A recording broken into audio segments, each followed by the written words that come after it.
Okay, 1, 2, 3, 4. This is our matchup tone. Hi, and welcome to Indie Learning Music Tutor. I'm your tutor, Harry, and behind me right here I have a cat.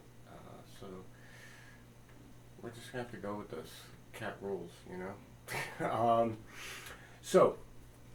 Today we are going to talk about permutations, and this is going to be one out of a series, because when we deal with permutations, we're not only dealing with our fretting hand, but we can also deal with our plucking hand or strumming hand, picking hand, as well as permutations on keys as well. I can say as well a few more times, I suppose. So, to begin with permutations on a stringed instrument, which is where we're going to start, we want to first work with chromatic permutations, because that is going to engage all of our fingers.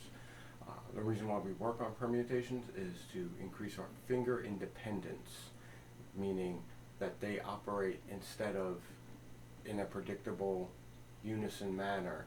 We can control the position of each one, and if you're watching, you're seeing I'm moving my fingers pretty much at random, separate from each other, and that's generally the skill we're trying to cultivate here. So, without further ado, we're going to work off of a C scale right here, starting at the 7th fret with the 7th of the C major scale. C. We're going to start at the 7th fret, which is the 7th of the C scale. So B, C, C sharp, and D is where we're going to really start working with this. And remember, as you work with this and you start mastering it, you can move it up and down. If you want to deal with more stretching, you can do that down this way.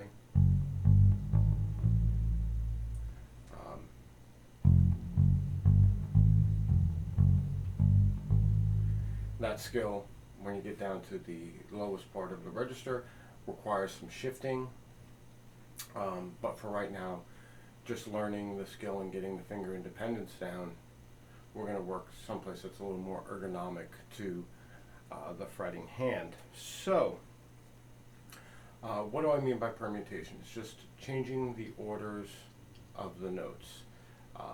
If you look at the handout, I have a little mathematical synopsis of what permutations are and how we figure out how many permutations we have and all that type of stuff. It's not really 100% relative to music, but it's a good thing to know if you are dealing with a shorter scale. You have like a smaller window of notes to use. Knowing how many ways you can combine those notes before you start repeating may help you with your creative process. The first obvious permutation is just chromatic up to the D. B, C, C sharp, D.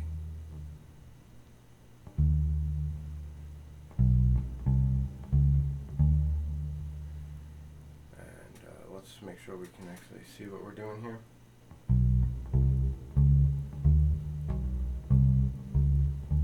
And it's always important, remember, to keep good technique. The better you can keep your technique, the more solid your foundation and technique is, the less chance for accidental failure to happen at higher speeds. As you pick up the pace, as you add a metronome to this exercise, your technique holes will become glaringly obvious.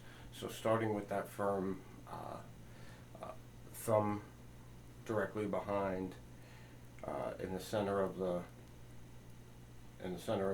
fretboard on the back, and fingers slightly arched, B, C, C sharp, D. Okay, now when we deal with permutations, we're just changing order. So the notes are going to stay exactly the same, but now we're going to start on B, but let's instead do B, C, D, C sharp.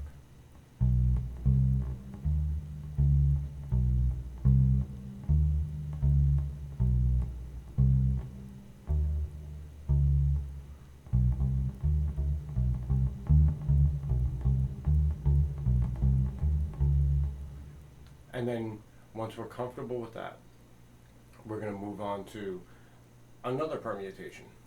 All right, we'll start with B again because there's plenty that we can go with this. Let's do B, C sharp, C, D.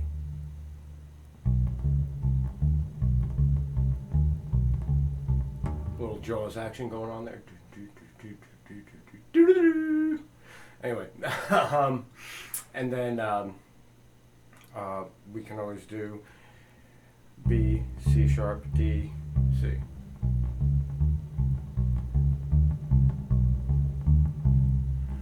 And I don't know if you can really see it very well, but I'm also using good technique when it comes to my plucking hand, alternating between each note.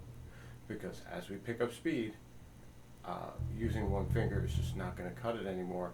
We are going to need to alternate to maintain that tempo.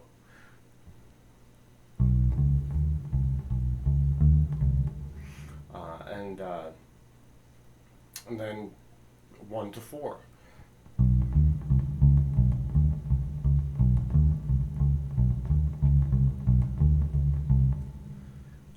Right there you have 1, 2, 3, 4, 5, 6 permutations. And there are 24 permutations that you can do, because then you can start on your second finger, the C, C, 1, 2, 3, C, 1, 3, 4, C, 1, 4, 3, C, C, okay.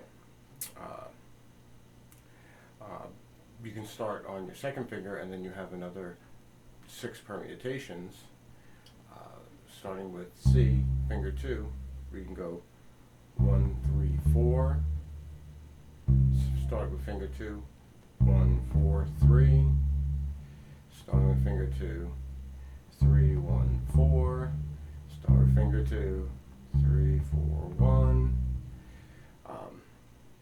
and starting with finger 2, 4, 1, 3, and starting finger 2,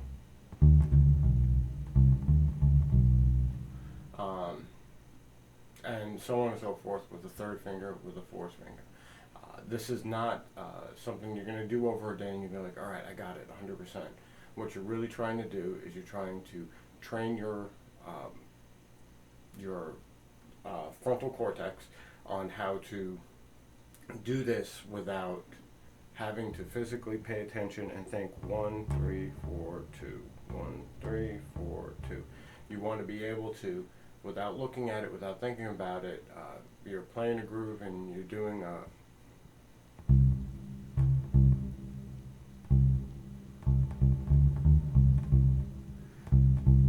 you're not thinking about it, you're just thinking, this is the type of sound I want, and your brain goes, hey, I have a combination for that, let's do it.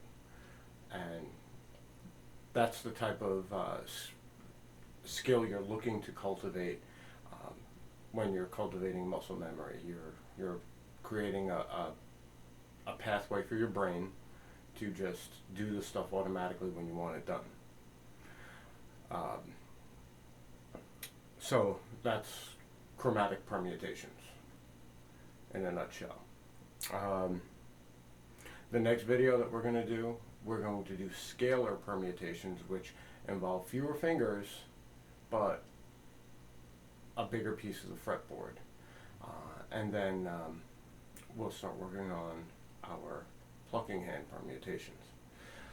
So I hope you enjoyed this video. If you do, feel free to like, subscribe, throw me a comment, and if you are looking for one-on-one lessons to improve your creativity, or even learn the basics of playing stringed instrument, I also have a keyboard.